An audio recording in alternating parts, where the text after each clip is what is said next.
اللهم صل على سيدنا محمد. بسم اللہ الرحمن الرحیم. یہ عقائد میں سب سے پہلے اللہ تعالیٰ کی ذات اور صفات توحید سے متعلق بنیادی عقائد بیان ہوئے ہیں. اس کے بعد دوسرے نمبر پر رسالت ہے. تو اس میں یہ رسالت سے متعلق عقائد بیان کر رہے ہیں. وَإِنَّ مُحَمَّدًا صلی اللہ علیہ وسلم عبدہ المصطفیٰ ونبیہ المجتبیٰ ورسولہ المرتضیٰ. محمد صلی اللہ علیہ وسلم اللہ تعالیٰ کے بندے ہیں، المصطفیٰ منتخب چنے ہوئے، ونبیہ المجتبیٰ اور اللہ کے نبی ہیں. مجتبیٰ کا مطلب بھی یہ چنا ہوا. رسولہ المرتضیٰ اور اللہ کے رسول ہیں المرتضیٰ پسندیدہ، جن سے اللہ تعالیٰ راضی ہوں. اس بات پر ہمارا عقیدہ ہے، یقین رکھنا اس بات پر ضروری ہے. محمد صلی اللہ علیہ وسلم کو اللہ تعالیٰ کا بندہ ماننا، نبی ماننا اور رسول ماننا یہ ضروری ہے. یہاں تین چیزیں انہوں نے بیان کی ہیں: بندہ ماننا، نبی ماننا اور رسول ماننا. سب سے پہلی بات یہ ہے کہ بندہ ہونے کا مطلب کیا ہے. جتنے بھی انبیاء علیہ السلام دنیا میں آئے ہیں اور خود جو ہمارے نبی صلی اللہ علیہ وسلم ہیں، وہ سارے کے سارے اپنے ذات کے اعتبار سے بندے ہیں، انسان ہیں.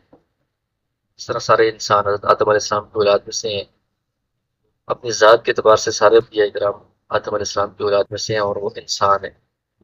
البتہ صفات کے اعتبار سے ان کے اندر جو صفات اچھی پائی جاتی ہیں، اس کے اعتبار سے ان کو نورانی صفات والا کہا جا سکتا ہے. لیکن اپنی ذات کے اعتبار سے وہ انسان ہے، تو اس کو بشر کہا جاتا ہے کہ وہ بشر ہیں. قرآن کریم میں بار بار یہ کہا گیا ہے کہ یہ جو نبی ہیں یہ الگ سے کوئی مخلوق نہیں ہے، کوئی فرشتے نہیں ہے، یہ صرف آپ کی طرح انسان ہے. البتہ یہ فرق ہے کہ ان کی صفات عمدہ اور اعلیٰ ہوتی ہیں، اللہ کی طرف سے ان پر وحی آ رہی ہوتی ہے. وما ارسلنا من قبلک الا رجالا نوحی الیہم من اہل القری. انسان کا نبی بننا، یہ جو اس زمانے میں کافر مشرکین وغیرہ تھے وہ اس پر تعجب کرتے تھے.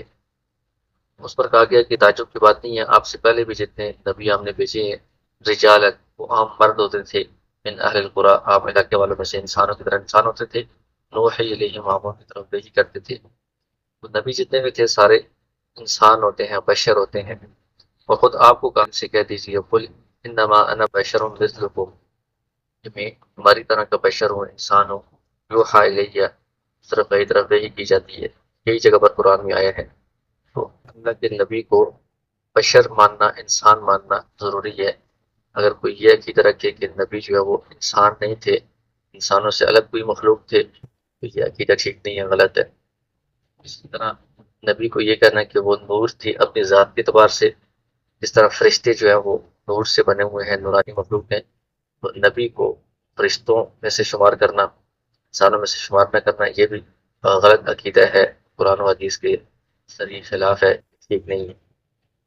نبی اپنی ذات کے اعتبار سے انسان ہیں، بشر ہیں. ان کو عبد، اللہ کا بندہ ماننا، انسان ماننا، بشر ماننا ضروری ہے. سبحان الذی اسری بعبدہ، اللہ تعالیٰ اپنے بندے کو لے کر گئے ہیں معراج کے اوپر. اپنا بندہ ہونا یہ اللہ تعالیٰ نے آپ کا اعزاز قرار دیا ہے، اس لیے آپ کو بندہ اور انسان اور بشر ماننا ضروری ہے.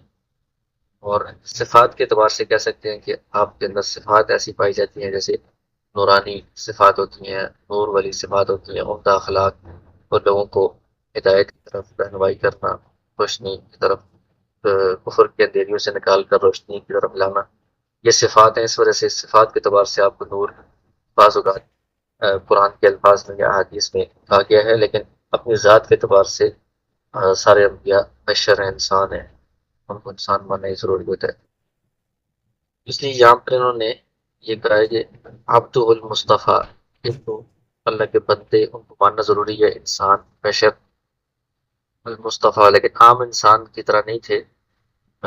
ذات کے اعتبار سے تو وہ انسانوں والی ان کے اندر باتیں پائی جاتی تھیں، کھانا پینا، دنیا کے کام کاج، ضروریات وغیرہ سب.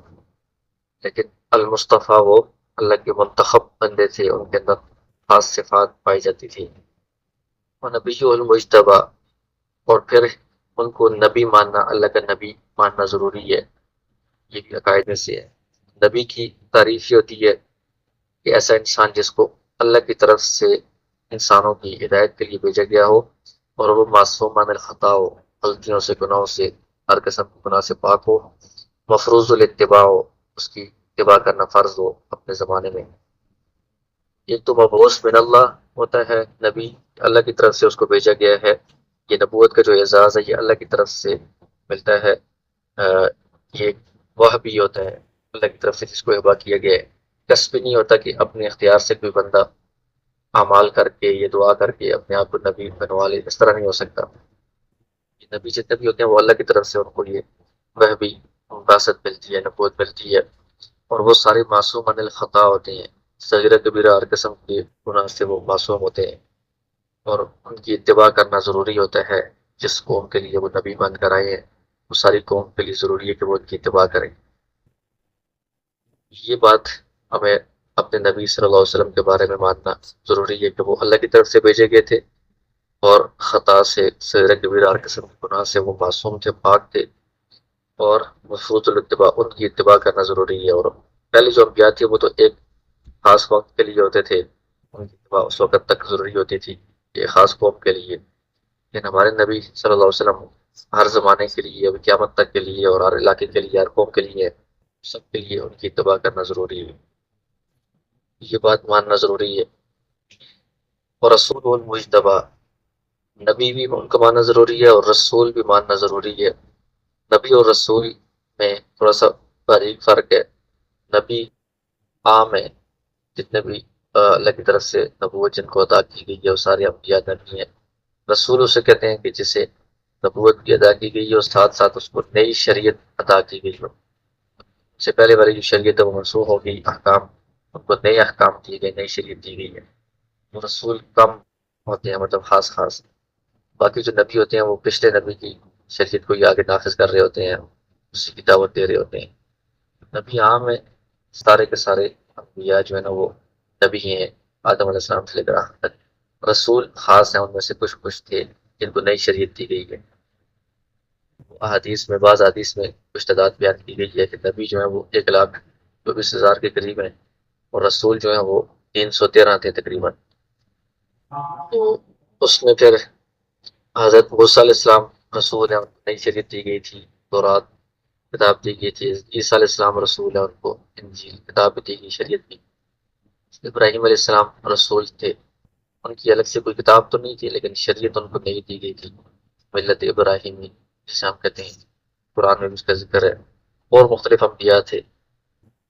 ہمارے نبی صلی اللہ علیہ وسلم جب تشریف لائے تو پچھلی ساری شریعتیں منسوخ ہو گئیں اور آپ کو نئی شریعت عطا کی گئی، نئے احکام نازل ہوئے قرآن میں۔ آپ رسول بھی ہیں، آپ کو عابد بشر انسان ماننا، اور نبی ماننا اور رسول ماننا یہ ضروری ہے، یہ عقائد میں سے ہے۔ پھر اس کے بعد یہ ہے کہ خاتم الانبیاء، انبیاء کا سلسلہ پہلے تو چلتا رہا ہے، مختلف وقت سے مختلف نبی آتے رہے ہیں، لیکن آپ صلی اللہ علیہ وسلم جب مبعوث ہوئے ہیں اور آپ کو نئی شریعت عطا کی گئی ہے، اب آپ سارے انبیاء کے خاتم ہیں، تو نبوت کے سلسلے کو ختم کرنے والے ہیں، اور انبیاء کا جو سلسلہ ہے اس کے آخر میں مہر آپ کے آنے سے لگ گئی ہے، بند ہو گیا ہے، اس لیے اب قیامت تک کے لیے آپ کی شریعت چلے گی اور آپ بھی نبی ہوں گے، آپ کی اتباع کرنا ضروری ہوگا۔ امام الاتقیاء، جتنے نیک لوگ ہیں متقی پرہیزگار، ان کے آپ امام ہیں۔ کسی ولی کو، کسی صحابی کو، بزرگ کو آپ سے زیادہ نیک یا متقی پرہیزگار نہیں کہا جا سکتا۔ سید المرسلین ہے، اور جتنے گزشتہ انبیاء گزرے ہیں ان سب کے آپ سردار ہیں، سب سے زیادہ افضل ہیں آپ، وہ حبیب رب العالمین، اور اللہ تعالیٰ کے نزدیک آپ سب سے زیادہ محبوب ہیں، پسندیدہ ہیں۔ ان باتوں پر ایمان لانا، یقین رکھنا ضروری ہے۔ ختم خاتم الانبیاء میں ختم نبوت والا عقیدہ ہے، وہ اس پر ایمان لانا ضروری ہے۔ اس کے بارے میں آج کل آپ کو معلوم ہے کہ شروع سے ہی آپ صلی اللہ علیہ وسلم کے زمانے میں ہی ایک شخص تھا، مسلمہ اس کا نام تھا، اس نے نبوت کا دعویٰ کر لیا تھا، بعد میں ابو بکر صدیق رضی اللہ عنہ کے زمانے میں اس کے ساتھ جنگ ہوئی، اس کا خاتمہ ہوا، مسلمہ کذاب جسے کہتے ہیں۔ اس کے بعد اس طرح وقفے وقفے سے مختلف لوگ آئے جو نبوت کا دعویٰ کرتے رہے، لیکن مسلمانوں نے ان کا خاتمہ کیا، ان کا مقابلہ کیا۔ ابھی اس زمانے میں جو ہندوستان میں مرزا قادیانی نے نبوت کا دعویٰ کیا، یہ بہت بڑا فتنہ تھا۔ یہ اس پہلے لوگوں کی طرح نہیں تھا، پہلے لوگ جو مطلب براہ راست نبوت کا دعویٰ کرتے تھے، اور دوسرے لوگ کہتے تھے کہ نبی آنا بند ہو گیا ہے، ختم نبوت کو ہم مانتے ہیں، یہ تو نبی نہیں ہے، اس کا مقابلہ کرتے تھے، اس کو ٹوٹا کرا دیتے تھے، ختم کر دیتے تھے۔ لیکن یہ جو قادیانی والا ہے، اس نے اس طرح ڈائریکٹ براہ راست نبوت کا دعویٰ کرنے کے بجائے مختلف مراحل سے آہستہ آہستہ اس طرح کی باتیں کی کہ لوگ کنفیوز ہو گئے۔ ابھی اس نے کہا کہ میں اس مسیح کا دعویٰ کیا گیا ہے، حدیث میں کہا گیا کہ عیسیٰ علیہ السلام دوبارہ آئیں گے، میں وہ ہوں۔ اور اس میں ظاہر ہے کہ عوام کنفیوز ہو جاتی ہے کہ عیسیٰ علیہ السلام کا تو حدیث میں ذکر ہے کہ وہ دوبارہ آئیں گے، ہو سکتا ہے کہ یہی ہو۔ پھر اس نے کہا کہ میں نبی تو نہیں ہوں، لیکن ذلی نبی ہوں، مطلب نبوت کا سایہ، نبوت تو ختم ہو گئی ہے لیکن اس کا سایہ رہے گا۔ ذل سائے کو کہتے ہیں، تو میں اس نبوت کا سایہ ہوں، اس کی روشنی کو آگے پورا کرنے کے لیے آیا ہوں۔ اس طرح کی مختلف چیزیں تھیں، تو جس سے عوام کنفیوز ہو گئی کہ یہ تو براہ راست نبوت کا دعویٰ نہیں کر رہا، نبوت تو ختم ہو گئی ہے لیکن اس کا سایہ باقی ہے، یا عیسیٰ علیہ السلام کے تو آنے کا ذکر موجود ہے، یہ شاید اس طرح کا ہو۔ اس میں پھر بہت سارے لوگ اس کے دعووں میں آ گئے، ابھی بھی ان کی زندگی پر دعوت چلتی رہتی ہے، لوگوں کو وہ اپنے اس میں